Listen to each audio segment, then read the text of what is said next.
간구하며 예수 그리스도 이름으로 기도합니다. 아멘. 네, 하나님 말씀으로 들어가겠습니다. 마가복음 4장 10절부터 20절까지의 말씀입니다. 마가복음 4장 10절부터 20절까지의 말씀. 저와 여러분이 한 절씩 교독하고 마지막 절은 합독하도록 하겠습니다. 교독합니다. 예수께서 홀로 계실 때 함께한 사람들이 12제자와 더불어 그 비유들에 대하여 물으니 이르시되 하나님 나라의 비밀을 너희에게는 주었으나 외인에게는 모든 것을 비유로 하나니 이는 그들로 보기에는 보아도 알지 못하며 듣기는 들어도 깨닫지 못하게 하여 돌이켜 죄사함을 얻지 못하게 하려 함이라 하시고 또 이르시되 너희가 이 비유를 알지 못할진대 어떻게 모든 비유를 알겠느냐. 뿌리는 자는 말씀을 뿌리는 것이라. 말씀이 길가에 뿌려졌다는 것은 이들이 가리킴이니 곧 말씀을 들었을 때 사탄이 즉시 와서 그들에게 뿌려진 말씀을 빼앗는 것이요. 또 이와 같이 돌밭에 뿌려졌다는 것은 이들을 가리킴이니 곧 말씀을 들을 때 즉시 기쁨으로 받으나 그 속에 뿌리가 없어 잠깐 견디다가 말씀으로 인하여 환난이나 박해가 일어나는 때에는 곧 넘어지는 자요. 또 어떤 이는 가시떨기에 뿌려진 자니 이들은 말씀을 듣기는 하되 세상의 염려와 재물의 유혹과 기타 욕심이 들어와 말씀을 막아 결실하지 못하게 되는 자요. 합독합니다. 좋은 땅에 뿌려졌다는 것은 곧 말씀을 듣고 받아 30배나 60배나 100배의 결실을 하는 자니라. 아멘. 네, 우리 주변에 있는 분들에게 이렇게 한번 인사하도록 하겠습니다. 당신 때문에 시원해졌으면 좋겠습니다. 네, 이거 9월 거의 말이잖아요, 그죠? 근데 날씨가 이렇게 더운 거는 참 희한한 일인 것 같습니다. 뭐 80년 만에, 70년 만에 이런 일들이 뭐 세계 곳처에서 여러 소식들이 들려오는 걸 보면 지구가 많이 아프긴 아픈 것 같아요, 여러분. 그래서 이 어떤 어려움들이 재앙으로 되지 않도록 우리가 함께 기도하며 또 하나님께서 주신 창조의 세계가 올바른 방향과 균형을 유지할 수 있도록 기도하셨으면 좋겠습니다. 그 은혜 속에서 우리 빛과소금 교회가 이 예배가 하나님의 긍휼을 끌어내리는 또 하나의 하나님의 그 통로가 되기를 소망하는 마음으로 함께 예배하시기를 주님의 이름으로 축원합니다. 네, 오늘은 마가복음 4장 10절부터 20절까지의 말씀을 가지고 농부의 정체라는 제목으로 하나님 말씀 증거하도록 하겠습니다. 일전에 제가 신천지와 몇 번의 논쟁을 벌였던 기억이 있습니다. 신천지 제가 가르치던 제자의 어머니가 신천지셨고 제자는 정통 교회를 다니고 있어서 집안에서 이제 싸움이 난 거예요. 싸움이 나가지고 엄마하고 딸이 싸움을 하다가 합의를 본 게 뭐냐면 너는 너네 목사님을 데리고 오고 나는 우리 교육하는 교육장을 데리고 올 테니 만나가지고 논쟁을 붙여서 이기는 쪽으로 같이 가자라고 저희의 동의를 구하지 않고 두 모녀가 이렇게 합의를 봤어요. 그래갖고 이제 저는 저희 기독교 대표로 나가고 저쪽 여기 하라스포츠에 있는 야고보 지파 교육하시는 분이 나왔습니다. 나왔을 때 이제 저는 사실은 제가 그곳을 가면서 한 번도 두려운 마음이 들진 않더라고요. 왜냐하면 이제 신천지가 가지고 있는 조잡한 교리가 얼마나 이 연약한 논리를 가지고 있는지를 알았기 때문에 뭐 전혀 두렵지 않은 모습으로 나갔습니다. 나가가지고 이제 제가 불시에 공격을 했습니다. 어떤 공격이냐? 논리를 논쟁을 하려면 원칙이 있어야 된다. 원칙을 정하자. 좋대요. 그래서 일단 성경은 너는 한글 개역만 보니까 나는 개정 개역도 보고 영어 성경도 보고 헬라어 히브리어 원어 성경도 보겠다라고 얘기하니까 당황하더라고요. 헬라어 히브리어 왜 보냐요. 그래서 아니 성경이 그걸로 써 있다고. 그랬더니 이 인정이 안 되는 거예요. 하늘나라 이거는 그 없이도 한글 개역만으로 충분하다고. 무슨 소리 하냐. 한글 개역도 번역뿐이다. 말도 안 되는 얘기 하지 말아라. 이러면서 막 논쟁하는데 그분들이 이 원칙에 대한 정립을 못 세우더라고요. 그러니까 동의를 못 하는 거예요. 그래서 제가 왜 헬라어 히브리어가 중요한지 2시간 동안 강의해주고 왔습니다. 강의해주고 왔는데 끝에 이분들이 하는 말이 뭐냐면 마태복음 13장에 씨 뿌리는 비유를 안 하는 거예요. 저게 안다고. 그랬더니 자기들만이 가지고 있는 암기, 앵무새처럼 달달달 외운 걸 가지고 이 마태복음 13장 그리고 오늘 여러분이 읽으신 마가복음 4장 누가복음 8장에 기록되어 있는 씨 뿌리는 비유를 제대로 해석을 하면 신천지를 공격할 수 없다는 거예요. 그 얘기를 들으면서 진짜 성경을 너무 편협하게 올바르게 이해하지 못하면 어떤 오류가 일어나는지를 제가 그분들의 이야기 속에서 봤습니다. 그래서 이 신천지가 전도할 때 아주 잘 쓰는 본문이 바로 이 본문이에요. 저는 오늘 이 본문을 통해서 진짜 하나님께서 우리에게 말씀하고자 하시는 내용이 무엇인가를 성경적인 배경을 통해 살펴보고 그 안에서 우리가 깨달아야 될 진리가 무엇인지를 함께 나누는 귀하고 복된 시간 갖도록 하겠습니다. 자, 먼저 보시면 4장 1절에 이렇게 얘기해요. 예수께서 다시 바닷가에서 가르치시니 큰 무리가 모여들거늘 이렇게 얘기했습니다. 여러분 성경책에 있는 분들은 아시겠지만 이건 마태복음 13장 그리고 누가복음 8장과 동일한 내용이에요. 병행 구절인데 이 병행 구절로 동일하게 기록되는 거 한번 보게 됩니다. 마태복음 13장 2절 한번 볼까요? 마태복음 13장 2절. 우리가 나서 꺼졌대요. 우리 찾아보겠습니다. 마태복음 될 때까지만 찾아볼게요. 마태복음 13장 2절. 저도 오늘은 간지를 안 만드는 날이라 다 한번 찾아야 됩니다. 13장 2절. 자, 다 같이 한번 읽어보겠습니다. 시작. 큰 무리가 그에게로 모여들거늘 예수께서 배에 올라가 앉으시고 온 무리는 해변에 서 있더니라고 얘기해요. 자, 여기도 보니까 누가 어떤 사람들이 모여들었죠?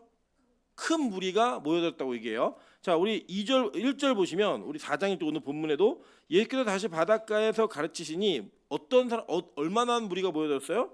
큰 무리가 몰려들었다고 이야기합니다. 우리 누가복음 8장도 볼까요? 누가복음 8장 4절 한번 보겠습니다. 누가복음 8장 4절. 자, 옛날에 다 이렇게 찾았거든요. 그죠? 한번 읽어볼게요. 자, 각 동네 사람들이 예수께로 나와 큰 무리를 이루니 예수께서 비유로 말씀하시되라고 얘기해요. 자, 여기 보니까 지금 공통적으로 공간복음이 이 동일한 사건을 각자의 시각으로 기록하고 있는데 그 시각 속에서 공통된 내용이 뭐냐면 즉 예수님의 가르치심 속에 그 진리를 듣고자 하는 사람들과 그 진리 가운데 매료된 사람들이 예수께 모여들었어요. 근데 이 모여든 사람들이 어떻게 모여들었대요? 큰 무리가 되어서 모여들었다라고 이야기를 합니다. 근데 이 큰 무리가 모여들었을 때에 예수님께서는 이 네 가지 땅의 비유에 대한 이야기를 하시는 거예요. 그리고 이 비유에 대한 내용을 모르시는 분은 없어요. 지금 여기 앉아 있는 분들 중에 우리 아마 규리자매 빼놓고는 다 아실 거예요. 왜냐하면 규리자매는 주일학교 출신이 아닙니다. 주일학교 출신이라는 건 뭐냐면 어렸을 때부터 신앙생활을 한 사람이 아니기 때문에 이 내용을 사실은 이해할 수는 그러니까 이미 사전 지식은 없는 거예요. 근데 대부분 앉아 있는 분들은 이 비유를 모르는 분은 안 계세요. 그죠? 자, 그럼 이 비유에 대한 내용을 한번 살펴보시면 이 비유가 가지고 있는 정확한 특징과 이 정확한 내용이 우리에게 전달하는 바가 분명하다라는 거예요. 한번 내용을 볼게요. 오늘 읽으셨지만 자, 2절이에요. 이에 예수께서 여러 가지 비유로 가르치시니 그 가르치시는 중에 그들에게 이르시되 그러니까 여러 가지 비유를 얘기하셨는데 그 중에 하나의 비유가 이 땅에 떨어지는 씨의 비유, 씨 뿌리기 비유라는 거예요. 근데 그 비유의 내용을 보니까 이렇게 얘기합니다.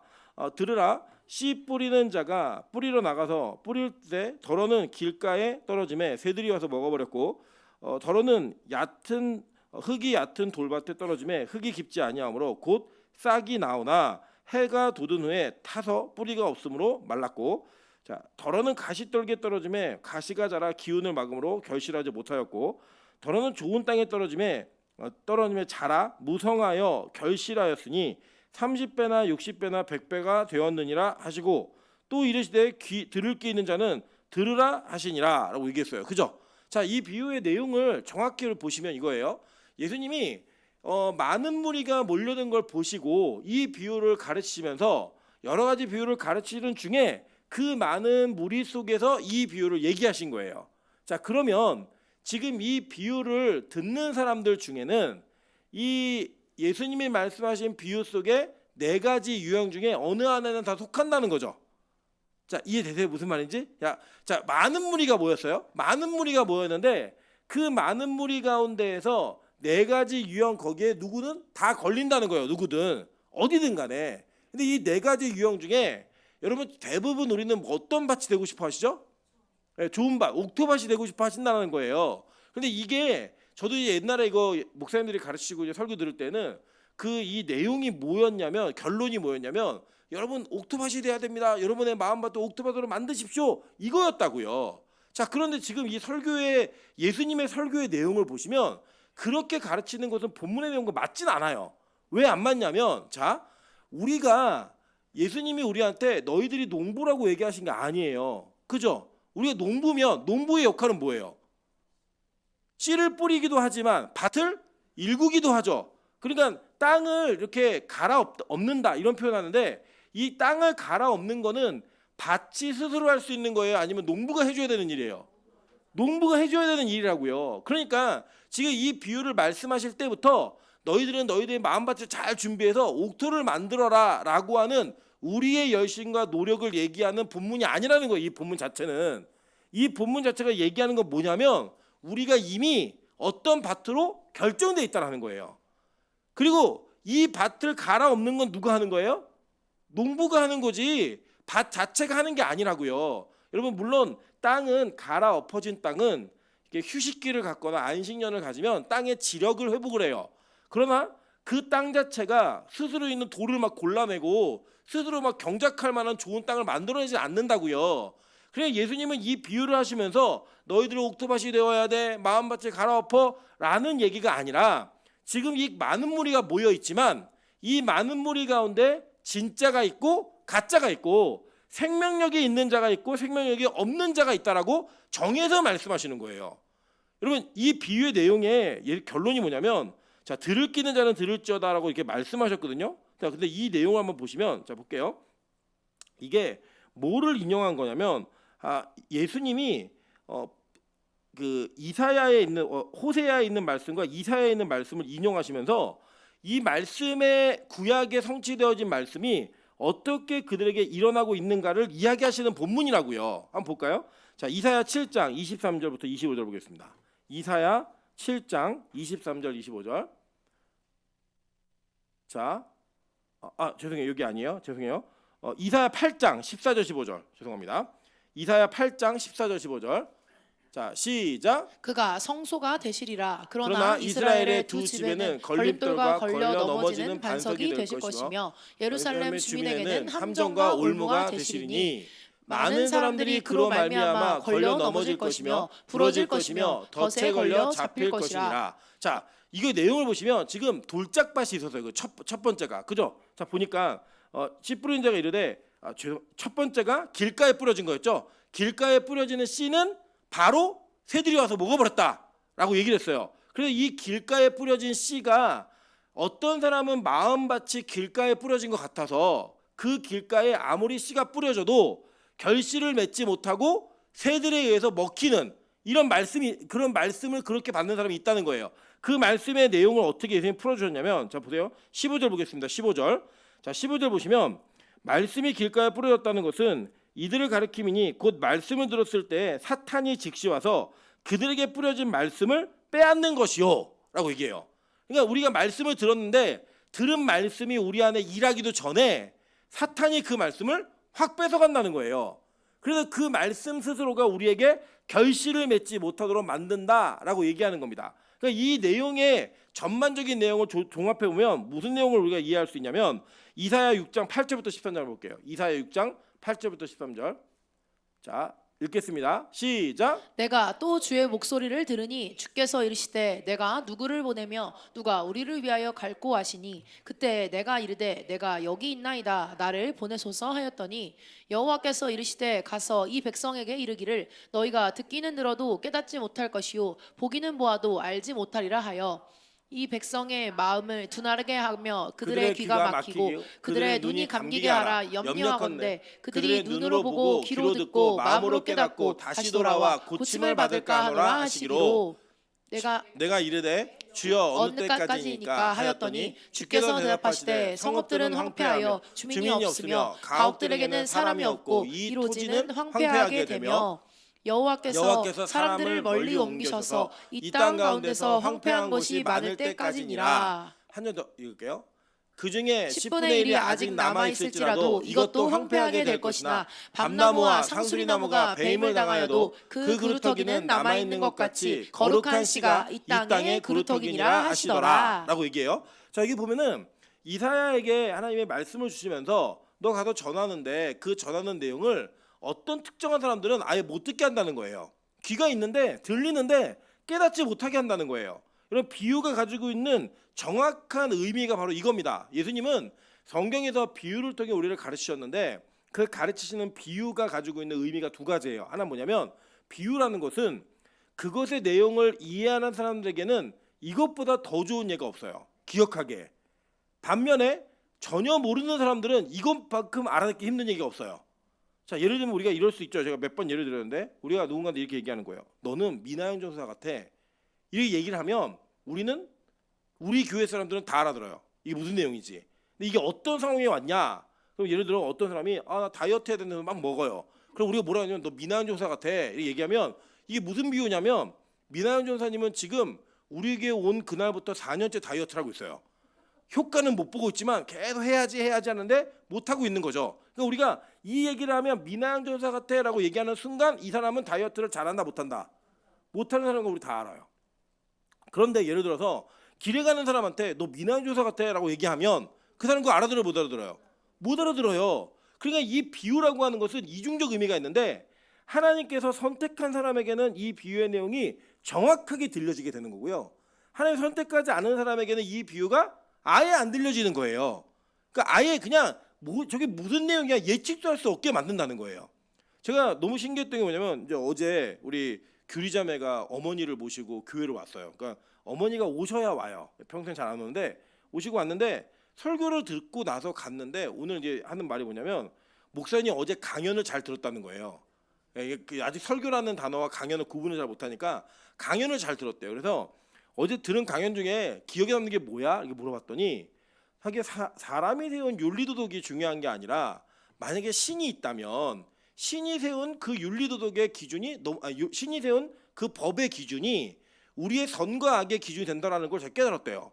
이게 사실은 그냥 뭐 머리가 있고 귀가 있으니까 들었나 보다라고 생각할 수도 있지만 동일한 내용을 함께 들어도 그 내용이 기억 안 나는 분들도 계시거든요. 어제 그런 얘기 했어 이런 분도 계세요 여기에. 예. 우리가 그걸 모른다는 거죠. 그러니까 우리가 가지고 있는 어떤 신체적 지적 능력이 있기 때문에 알아들을 수 있는 말이 있는 반면에 그게 있다고 그게 없다고 알아듣고 못 알아듣고 내용이 아니라 어떤 사람은 무슨 내용을 들으면 깨달아지는 게 있고 어떤 사람은 동일하게 들었는데 그걸 못 깨닫는 사람이 있다는 거예요. 그러니까 아예 그거를 이사야 선지자에게 하나님은 뭐라고 말씀하셨냐면 야 이거 들을 사람만 들을 거야. 그러니까 그 사람은 못 듣게 해야 돼. 어떤 이들에게 특정한 이들에게는 이걸 못 듣게 해야 돼. 그 사람들은 들어도 깨닫지 못해. 이 얘기를 한 거라고요. 그러니까 지금 길가에 떨어져서 그 말씀이 떨어져서 깨닫기도 전에 새가 집어먹었다. 이거는 마귀에게 말씀 뺏긴 거죠. 그럼 말씀을 수없이 많이 듣고 있는데 그 말씀 자체가 깨달아지지 않는 사람은 이미 그 사람 자체가 뭐예요? 그 사람 마음밭이 길가밭이라는 거예요. 이 사람에게는 아무리 말씀을 뿌려도 그 사람에게 그게 들린다 안 들린다. 안 들리는 밭이 그 큰 무리 가운데 있다는 거예요. 이 큰 무리가 어떤 무리인지가 너무 중요한데요. 이 큰 무리들은요. 예수님을 따라다니는 무리였다고요. 그러니까 이 큰 무리가 그 예수님이 누구야 이게 아니고 막 예수님이 행하는 기적과 이적을 보면서 야 예수님이란 분이 대단한 분 같으니까 우리 따라다녀 보자 라고 얘기해서 자기의 시간과 자기의 수고와 열심을 들여서 예수님을 따라 나갔던 사람들 중에 어떤 이들은 말씀을 들었는데 깨닫지도 못하고 다 뺏긴다는 거예요. 정해져 있는 거 이 사람이. 여러분 그냥 우리 중에도 그런 사람이 있을 수 있다는 거죠. 때로는 교회가 어떤 싸움을 하냐면 이렇게 숫자 싸움을 하는 이 교회 공동체가 참 많아요. 그죠? 그래서 예전에 제가 섬기던 지금도 마찬가지지만 담임 목사들의 목표가 뭐가 있냐면 몇 명을 넘어야 된다, 몇 명을 모아야 된다 이렇게 하는 기준이 있어요. 심지어는 우리나라에는 대형 교회, 초대형 교회에서 10,000명, 20,000명이 된 교회들도요 이 싸움을 해요. 놀랍지 않으십니까, 여러분? 제가 볼 때는 저는 제 역량상 제가 그 학교에서 강의를 할 때 제가 해보니까 1,000명까지 이름을 외우겠어요. 근데 그 1,000명이 넘어가면 그 사람의 얼굴과 이름을 동시에 외우는 게 힘들어요.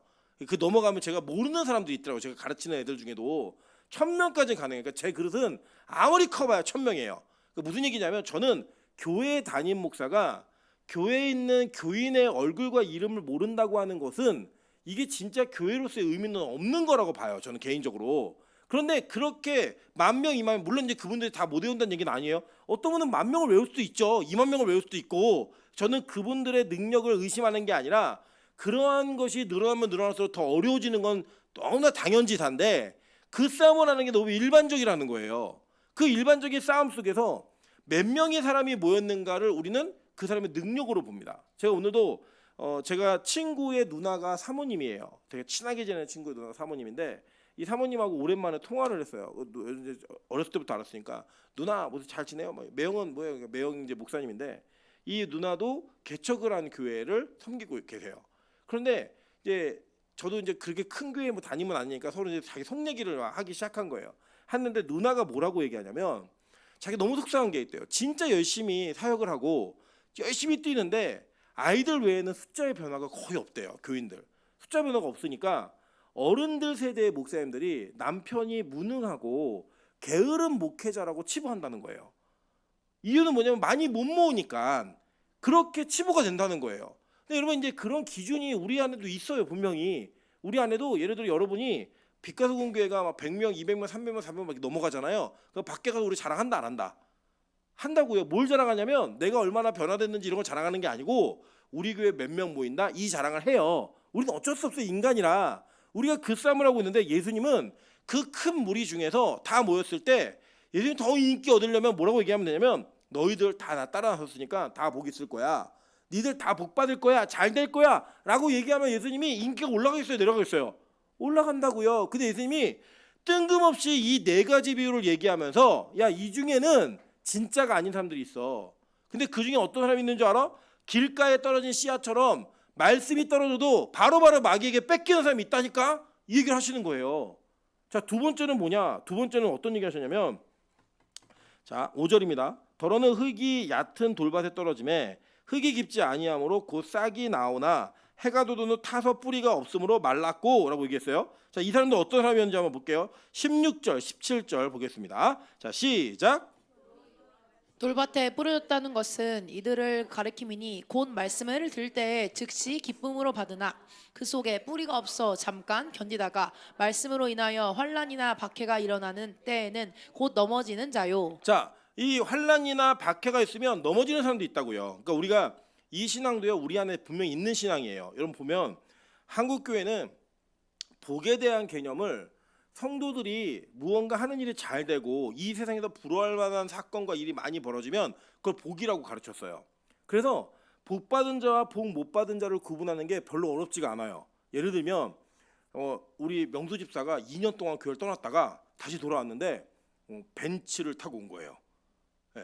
그리고 막 온몸이 막 명품이에요. 다 명품 가방을 들고 다시 2년 만에 우리 교회를 들어오면 우리가 뭐라고 얘기할 거예요, 명수 집사를?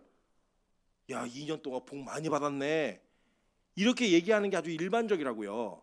일반적인 내용이에요. 근데 제가 이렇게 성도들의 삶을 보니까요, 매번 그렇게 우리가 저 사람 복 받았네라고 얘기하기보다는 삶의 이 절박함과 이 삶 속에서 치열한 전투와 삶 속에서의 연속되는 실패가 있는 성도들이 태반이에요. 여러분 왜 그걸 복이라고 얘기하겠어요? 그 일이 비일비재하게 벌어지는 게 복일까 아닐까요? 아니죠. 그게 비일비재하게 벌어지지 않기 때문이에요. 여러분 명품은 무한정 만들지 않습니다. 한정판으로 만들어요. 왜? 그게 희소 가치가 떨어지기 시작하면 그 값어치가 떨어지기 때문이에요. 그리고 우리가 흔히 얘기하는 간증하는 사람들, 복 받았다라고 얘기하는 사람들의 그 예를 들어보면 이 세상에서 흔히 일어나지 않는 일들이 그에게 일어난 것만 우리 복이라고 얘기한다고요. 그런데 성도의 삶은 그렇지 않아요. 제가 보니까요, 매달 월급이 들어오면 그 월급이 그냥 자기 통장을 거쳐서 바로 카드사로 들어가는 사람들 태반이에요. 맨날 빚이 있고 못 갚는 빚 때문에 이자를 갚느냐고 여러 가지 고민해야 되는 사람이 태반이고, 뭔가 잘해보려고 노력했다가 안 되는 사람도 되게 많고요. 자기가 열심히 노력했는데 결혼도 안 되고 열심히 시험 공부했는데 시험도 떨어지고 이런 성도들이 태반이더라고요. 근데 그들의 삶에 대해서는 성경이 분명히 말하고 있는데 교회는 해석을 안 해주는 거예요. 어떤 걸 안 해주느냐? 우리가 갖고 있는 진짜 실패와 어려움과 고난을 통해서 하나님이 우리를 만들어 가신다라는 그 내용은 설명하지 않아요. 그걸 복이라고 얘기 안 해요. 여러분 예를 들어서 우리 안에 어떤 큰 문제가 생겨서 큰 실패를 겪었는데 그 실패로 인해 나의 재산을 잃었지만 믿음이 생겼으면 이거 복이 아니에요. 입으로는 복이라고 얘기되는데 머리로는 되는데 실제 그 사건이 나에게 벌어지면 마음으로 동의가 안 된다고요. 그게. 그러니까 교회는 그 말을 하지 않는 거예요. 왜요? 그렇게 말하면 우리가 힘든 사람 놀리는 것처럼 느껴지고 이게 무슨 복이야? 네가 이 일 당해봐. 이런 마음이 우리는 불쑥불쑥 올라온다고요. 그래서 여러분 그 지금 현대 기독교는요, 고난을 복이라고 생각하는 성도가 거의 없어요. 우리가 환난을 만났을 때 그것이 믿음의 리트머스 시험지라고 해석하는 교회가 없어요. 뭐가 복이냐면 결혼이 잘 되고 장사도 잘 되고 취업도 되고 무언가 내 인생에 막힘없이 이 세상 사람들이 부러워할 만한 일이 척척척 잘 되는 것만 복이라고 여긴다고요. 그래서요, 이 고난이 우리에게 딱 다가오면 그렇게 고난이 없이 신앙생활을 열심히 하던 분들이 고난 속에서 다 넘어집니다. 다 떠나요. 어려움이 생기면 다 믿음 버려요. 내가 세상으로 돌아가고 원래대로 돌아가고 그 돌아가는 걸 어렵게 생각 안 하시더라는 거예요. 그리고 그걸 이해를 해요. 또 성도들은 저 사람 참 힘드니까 교회 안 나오는 게 당연한 것처럼 교회 당연해요. 진짜 믿음이라면 그 시험과 환란이 있을 때 더 주님 앞에 엎드리는 걸 가르치고 말하는 게 교회 아닙니까? 지금 이 현대교회가 그런 모습으로 벌어진다는 거예요. 근데 이들이 왜 이게 넘어지냐면 바위 위에 떨어졌다는 거예요. 바위 위에. 돌밭 위에. 여러분 이 바위라고 하는 상징이 성경에서 뭐였어요? 항상 예수 그리스도였잖아요. 그러니까 이들에게는 예수 그리스도 위에 떨어지는 게 자신의 뿌리를 내리지 못하는 일이 된다는 거예요. 뭐든지 이해가 되세요? 말씀이 떨어졌는데 그 마음밭에 예수가 걸림이 되는 거예요. 거침돌이. 동일한데 아까 그 비유하고 똑같죠? 한번 볼까요? 이사야 8장 14절 15절 볼까요? 아까 보던 거? 네, 한번 볼게요. 자, 14, 15절. 자, 읽겠습니다. 시작. 그가 성소가 되시리라. 그러나 이스라엘의 두 집에는 걸림돌과 걸려 넘어지는 반석이 되실 것이며 예루살렘 주민에게는 함정과 올무가 되시리니 많은 사람들이 그로 말미암아 걸려 넘어질 것이며 부러질 것이며 덫에 걸려 잡힐 것이니라. 베드로전서 2장 7절 8절 보겠습니다. 베드로전서 2장 7절과 8절입니다. 시작. 그러므로 믿는 너희에게는 보배이나 믿지 아니하는 자에게는 건축자들이 버린 그 돌이 모퉁이의 머릿돌이 되고 또한 부딪히는 돌과 걸려 넘어지는 바위가 되었다 하였느니라. 그들이 말씀을 순종하지 아니함으로 넘어지나니 이는 그들을 이렇게 정하신 것이라. 라고 얘기하는 겁니다. 그러니까 이 돌짝밭 같다라고 얘기하는 건 뭐냐면 아까도 우리 명수 집사님이 그 예배 전에 저희가 기도를 할 때 기도를 이렇게 하더라고요. 말씀이 어려울 때마다 그 말씀을 뒤로 보내지 않게 해달라고 얘기했더니 기도가 끝나자마자 우리 그 민하영 전사님이 요새 말씀이 어려워요 이렇게 물은 거예요. 그랬더니 제가 이해를 못한다는 게 아니고요. 그 말씀을 제가 들었는데 그 순종하기 어렵다는 이야기예요. 이렇게 표현을 했어요. 이게 맞는 거죠 사실 우리에게. 뭐냐면 이런 겁니다. 예수라고 하는 가치가 우리에게 최우선의 가치가 되잖아요. 그리고 우리 인생에는 나 자신을 포기하지 않으면 안 될 말씀들이 너무나 많아요. 내가 나를 버리지 않고 나를 깨뜨리지 않으면 그 예수를 내 안에 온전히 담을 수 없는 그 가치가 성경에 너무 많다고요. 이게 뭐냐? 자기 부인이 안 되면 예수를 따라 제자가 될 수 없는 거예요. 근데 지금 현재 한국 교회는 자기 부인을 하지 않아도 구원받을 수 있는 길이 있다라고 얘기해요. 그래서 교회에 그냥 다니기만 하고 출석을 하면 이 사람이 구원받은 사람이라고 얘기를 하는 거예요. 여러분 혹시라도 제가 여러분이 세례를 받기 원하거나 여러분이 전도연 사람이 세례를 받기 원하는데 세례를 주지 않으면 그 않는 것에 대한 이유가 있다고 좀 생각하시면 좋을 것 같아요. 여러분 세례라고 하는 것은 믿음이 있는 사람에게 주는 건데 그 믿음은 우리가 흔히 얘기하듯이 주일날 예배 안 빠지고 교회 오니까 믿음 있는 사람이야 라고 얘기하는 수준 이상이라고요. 여러분 잘 보세요. 우리가 믿는 예수와 제자들이 만난 예수가 같아요 달라요? 같죠? 그러면 그 제자들이 예수를 만나 섬겼던 그 믿음과 우리가 예수를 만나 섬기는 믿음은 같아야 돼요? 달라야 돼요? 같아야지 그것이 동일한 믿음이라고 얘기할 수 있는 거잖아요. 그런데 우리는 그 제자들의 삶은 어려운 거예요. 그 제자들처럼 사는 건 너무 동의가 안 돼요. 아니 어떻게 인간이 그렇게 살아? 가정도 있고 명절에 집에 가야지 무슨 예배야. 이런 게 우리 안에 담겨져 있는 모습으로 있다고요. 그걸 인정하고요. 오히려 그걸 못하게 하면 상식이 없는 교회라고 얘기한다고요. 그런데 제자들이 어떻게 예수를 따랐어요? 배와 아버지와 그물을 버려두고 예수를 따랐잖아요. 자기 직장을 버리고 쫓았잖아요. 여러분 오해하지 마세요. 여러분의 가정 버리고 예수 따라라, 뭐 직장 버리고 예수 따라라 이런 얘기 아니에요. 그렇게 예수는 자신의 모든 것을 포기해서 따라갈 만한 가치가 있는 분이었다고요. 제자들에게는. 그걸 성경은 뭐라고 얘기했냐? 믿음이라고 표현했어요. 그런데 우리의 믿음은 어느 정도 수준이냐면 그냥 잠깐 지나가는 믿음인 거예요. 그냥 들었는데 좋은 말씀하니까 나는 믿음이 있어. 그렇지만 그게 환난과 역경과 나를 포기해야 되는 일로 다가오면 난 노. 그런데 그걸 믿음이라고 얘기한다는 거예요.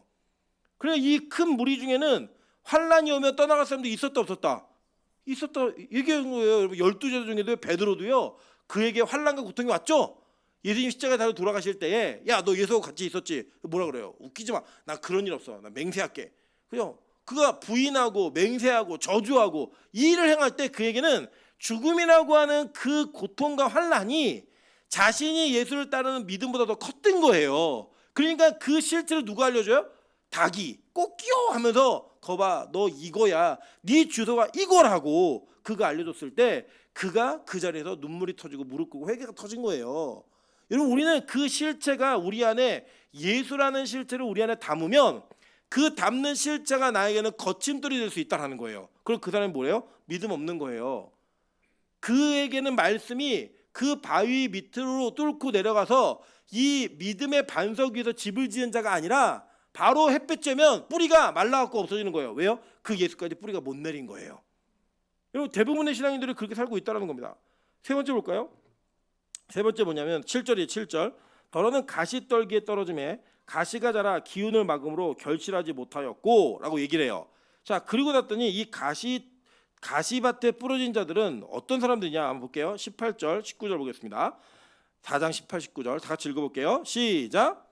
또 어떤 이는 가시떨기에 뿌려진 자니 이들은 말씀을 듣기는 하되 세상의 염려와 재물의 유혹과 기타 욕심이 들어와 말씀을 막아 결실하지 못하게 되는 자요 라고 얘기했어요. 자, 이 가시 이게 성경의 가시라는 게 구약 성경 엉겅퀴로 되어 있어요. 최초의 이 엉겅퀴 땅에서 엉겅퀴가 났던 일이 어떤 사건이 한번 볼게요. 창세기 3장 17절 18절입니다. 창세기 3장 17, 18절. 안 돼요? 성경이? 오늘 컴퓨터가 말을 잘하는데 컴퓨터 샀습니다. 그래서 걱정하지 마세요. 창세기 3장 17, 18절 다 같이 한번 볼게요. 자 읽겠습니다. 아담에게 이르시되 내가 내 아내의 말을 듣고 내가 내게 먹지 말라 한 나무의 열매를 먹었은즉 땅은 너로 말미암아 저주를 받고 너는 내 평생에 수고하여야 그 소산을 먹으리라. 땅이 내게 가시덤불과 엉겅퀴를 낼 것이라. 내가 먹을 것은 밭의 채소인즉 내가 흙으로 들어갈 때까지 얼굴에 땀을 흘려야 먹으리니 내가 그곳에서 취함을 입었음이라. 너는 흙이니 흙으로 돌아갈 것이니라 하시니라 라고 얘기했어요.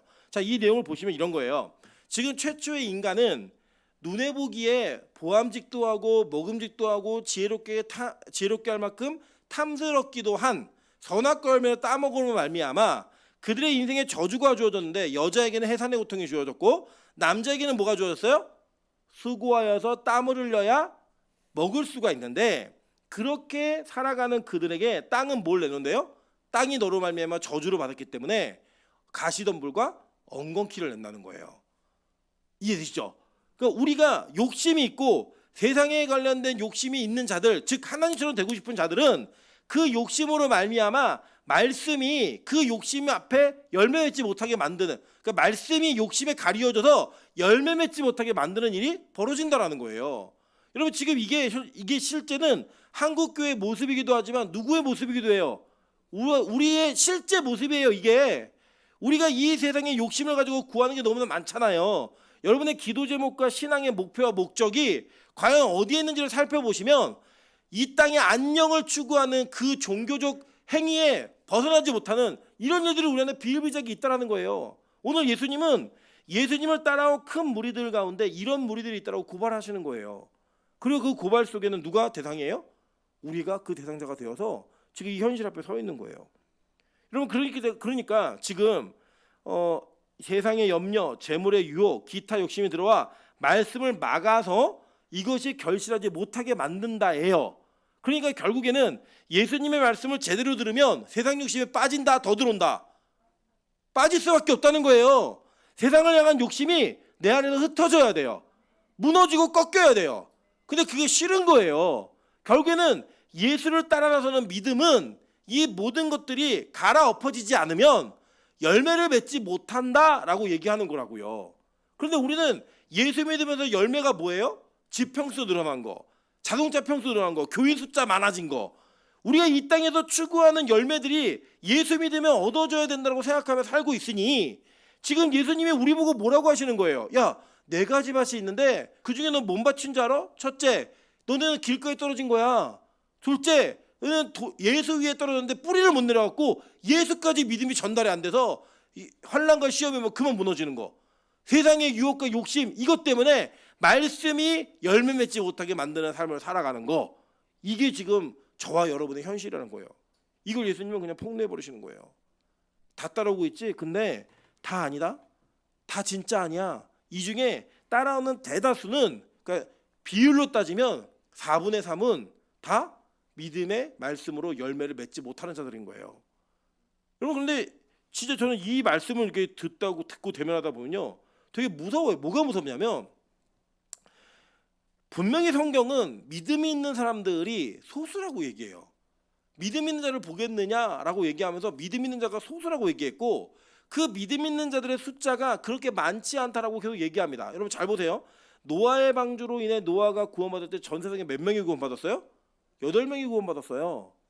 많은 인원이 구원받은 게 아니라 8명이 구원받았고요. 소돔과 고모라가 망할 때 그 중에서 급하게 꺼내서 몇 명이 구원받아요? 3명이 구원받았어요. 롯의 아내가 그 사람이잖아요. 내 재산 돌아보다가 이 소금기도 된 거 아니에요.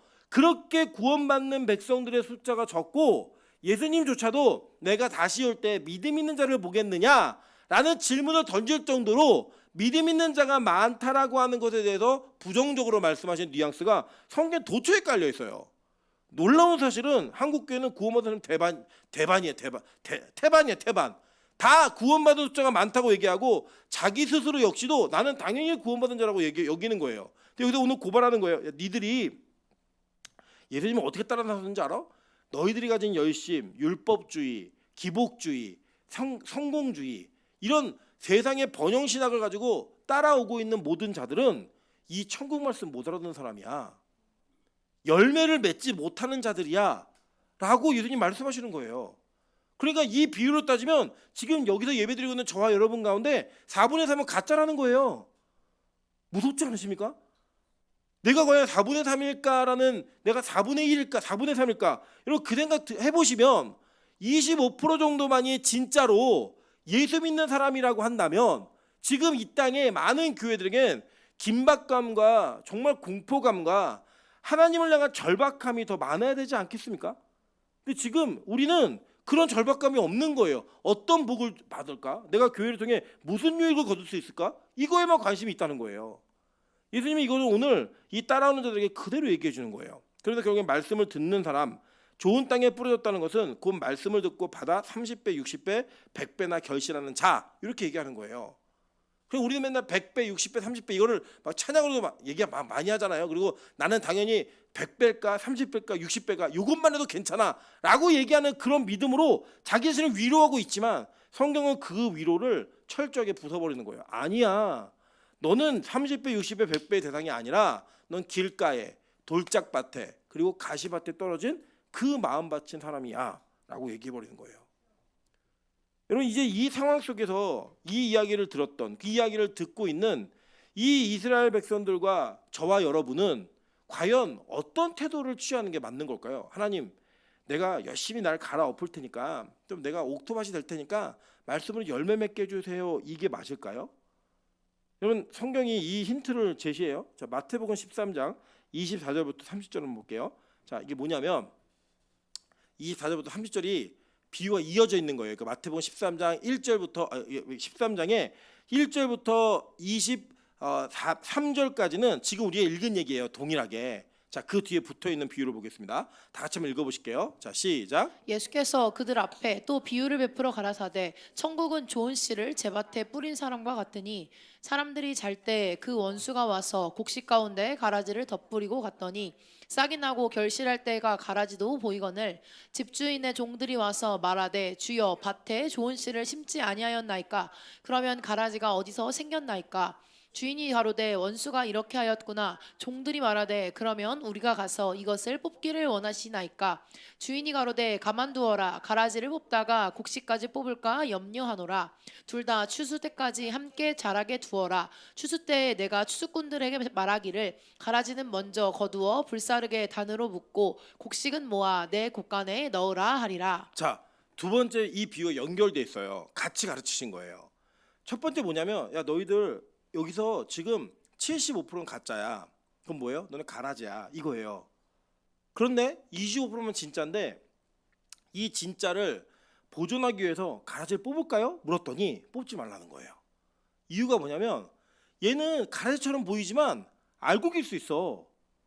그 이걸 가라지 뽑다가 알곡 뽑으면 안 되는 거니까 그냥 냅둬. 나중에 심판이 되면 그때 뽑을게 라고 얘기한 거예요. 그러면 지금 이 비유가 연결돼서 우리에게 가르쳐지고 있는 내용을 종합을 해보면 이런 거예요. 예수님을 큰 무리가 따라오고 있는데 그 큰 무리 중에 대다수는 가라지라는 거예요. 그리고 진짜는 얼마 안 되는데 그 가짜를 뽑아낼까고 봤더니 그 중에는 진짜가 될 수 있는 사람이 있다는 거예요. 지금은 가라지처럼 보이는데 진짜가 될 자들이 있으니까 가라지 건들지 마예요. 그러면 지금 이 비유를 다시 거꾸로 올라오면 지금 이 비유가 우리에게 주어진 거는 야 아예 너네 정해져 있어. 너는 길가에 떨어진 씨 그 밭이고 너는 돌짝밭 너는 가시밭이야. 그런데 이 가시밭이 누구의 소관 안에 있는 거냐면 농부의 소관 안에 있는 거예요. 지금 씨 뿌리는 자에게 이 씨가 뭐예요? 말씀이잖아요. 말씀 예수라고 곧 이 예수가 죽은 땅에 생명력이 들어가니까 생명이 피어나는 거예요. 그 비유가 있으니 지금 농부가 뭘 하는 거예요? 농부가 이 밭을 갈아엎으면 무슨 밭이 되는 거예요? 좋은 밭이 되는 거라고요. 가시를 뽑아내면 좋은 밭이 되는 거라고요. 그래서 지금 이 비유를 듣고 우리가 구해야 될 건 뭐냐면 하나님 내가 지금은 내가 스스로 봐도 가라지 같아요. 내가 스스로 봐도 나는 돌짝밭 같고요. 나는 가시밭 같고 나는 길가 같아요. 근데 주님 지금부터 농부가 이 밭을 갈아엎으면 이 밭에서 내가 뿌리낼 수 있게 나를 도와주면 농부가 하는 거예요. 이거는 씨 뿌리는 자가 할 수 있는 일이라고요.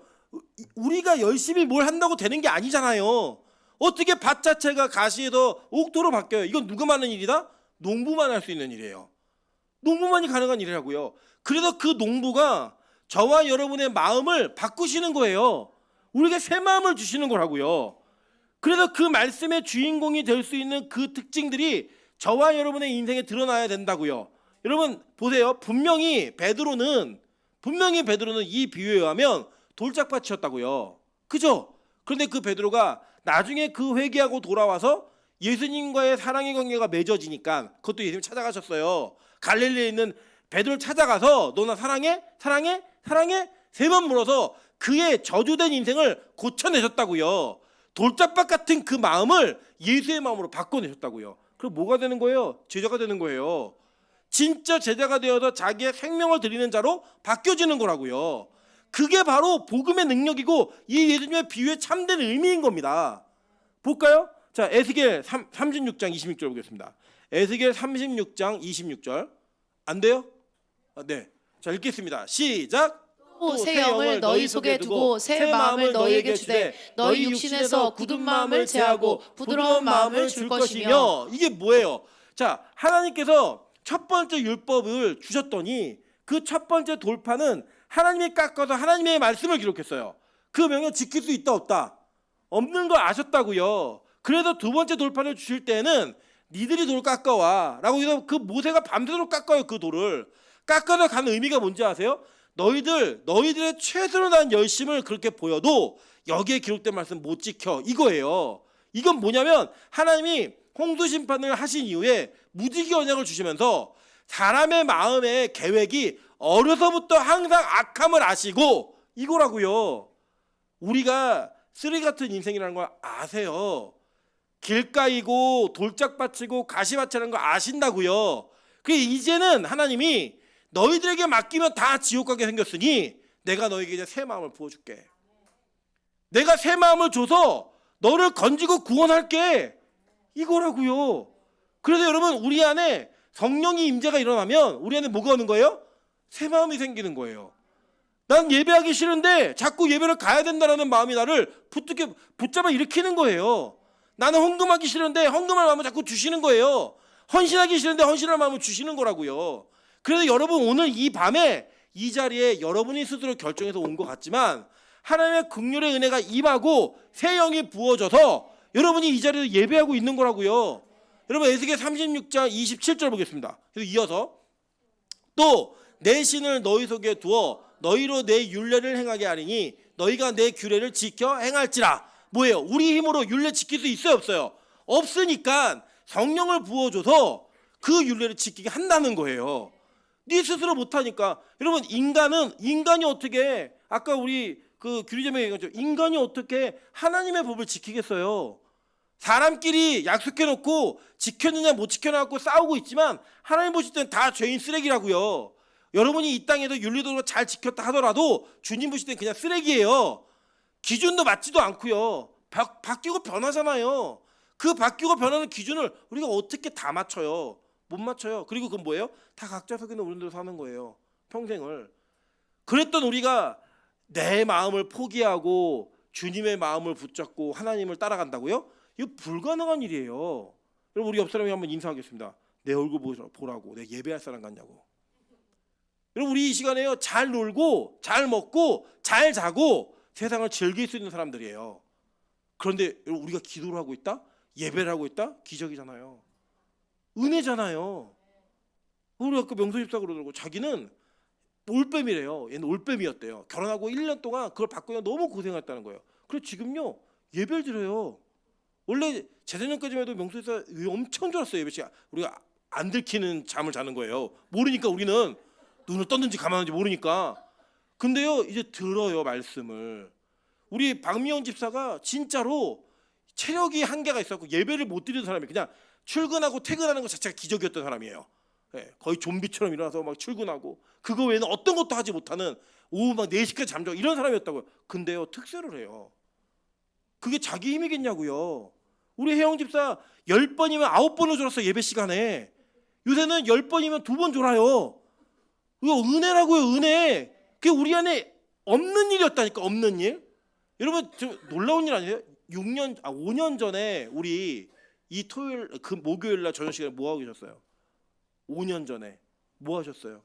TV 보고, 그죠? 내 개인 시간 보내고, 먹고 자고, 그죠? 그거 외에는 아무것도 하는 게 없었잖아요. 근데 우리가 지금 뭐 하고 있어요? 예배드리고 있어요. 기적 아닙니까? 여러분 교리자매 어머니가 신앙생활 하시는 분이에요. 근데 그 신앙생활 하시는 어머니가 전 되게 인격적이셨던 것 같아요. 인격적으로 대해주셔가지고 신앙생활 하시는 어머니가 딸내미를 한 번도 교회를 안 데려가셨어요. 그러니까 아이를 존중해 주신 거예요. 당당히 얘기해요. 자기는 한 번도 안 갔다. 그게 뭐예요? 엄마 말 안 들었다는 얘기죠. 네. 나 엄마 말 안 듣고 컸습니다. 근데요 오늘 뭐라고 얘기하면 우리 교회는 자기한테 맞대요. 이 교회가 막 들린대요. 그리고 이게 사람들이 모여서 이렇게 하는 게 좋대요. 그리고 밥 먹으러 왔어요. 밥 먹으러 오려 얘기도 안 했는데 혼자 밥 먹으러 왔어요. 오는 것도 중간에 택시 타고 밥이 떨어질까 봐 급하게 왔다는 거예요. 이게 가능한 일이냐고요. 이게 예수를 모르고 예배를 못 드리는 사람이, 예배를 드릴 수 없었던 사람이 목요 저녁 예배에 왔다? 이거 은혜잖아요. 이게 하나님이 하시는 일이라는 거예요. 농부의 역할은 뭐냐? 농부는요 가시밭에 있는 가시들을 그 밭에 있는 가시들을 다 뽑아내는 거예요. 네, 다 뽑아내는 거예요. 우리는 선악과 따먹은 이로 우리 마음에는 가시밭만 나오는 인간들이에요. 우리가 우리 안에 있는 그 반석을 이해 못했기 때문에 거침돌이 됐던 그 거침돌을 보배로 바꿔주시는 거예요. 반석으로 바꿔주시는 거예요. 그 일을 누가 하냐? 농부가 하는 거라고요. 길가에 있는 씨를 주워다가 다시 밭에 뿌리고 그 길가에 열매 맺게 만드는 조경을 하신 분이 누구예요? 농부가 하는 거라고요.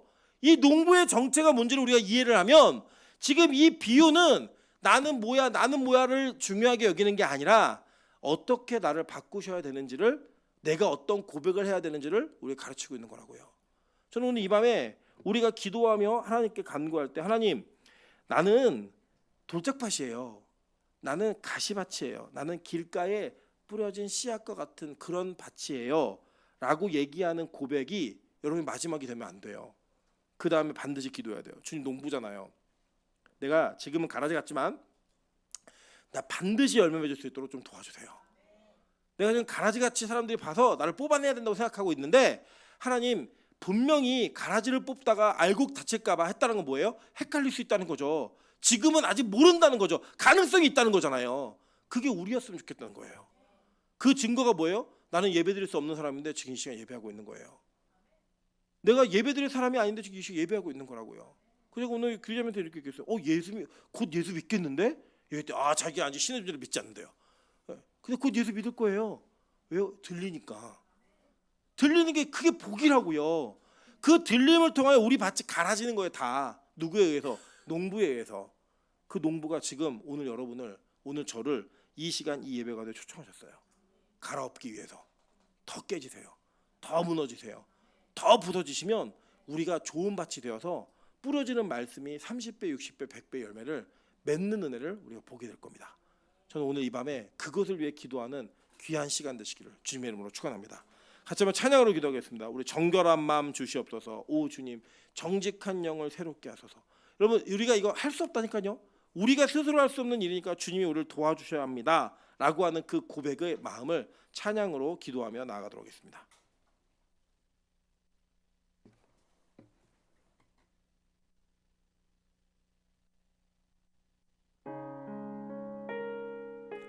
나의 마음을 적은 것 같죠? 나의 마음을 적은 것 같이. 나의 마음을 적은 것 같이.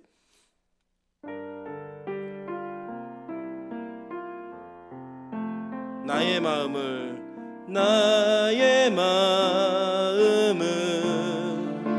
정금과 같이